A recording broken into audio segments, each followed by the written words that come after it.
Assalamualaikum, selamat sejahtera. Baru balik pada Fika Flower, beli pokok-pokok macam gini. Apa perlu buat agak abang? Nampak? Kita bawa balik apa? Tanah ada, keladi ada dan baju soya. Aduh, baju soya tak nampak kat abang Tak apa, kita nak buat tutorial cara-cara tukar pasu kat abang. Okey, jom.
Okey, saya nak tunjukkan kat abang cara-cara tukar pasu. Okey, yang pertama kat abang, pasu ni ikut saiz tau.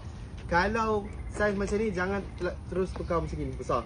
Okey, kita guna pasu kecil sedikit, okey. Step by step. Okey, cara dia adalah, kat abang nampak tak ni kan? Jangan hancurkan tanah dia kat abang Terus tonggeng je, ketuk-ketuk sikit, dia macam gini.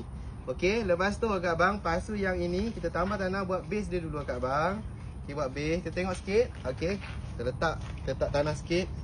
Okey, macam gini Lepas tu yang ini terus letak macam gini kat abang. Lepas tu ini pegang, tambah je tanah. Simple je kat abang, simple sangat-sangat. Okey, yang penting ikut saiz pasu ikut saiz. Jangan keladi kecil guna saiz besar terus pasunya, okey. Macam gini Saya ni kalau tanam ni macam ginilah kat abang. Kita rata-ratakan kita cantik-cantikkan dia.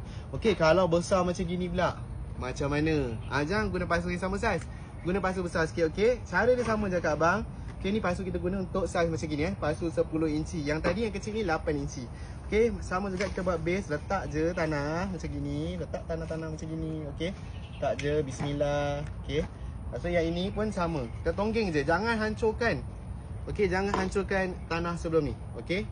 Terus letak je dia. Okey, letak dia je.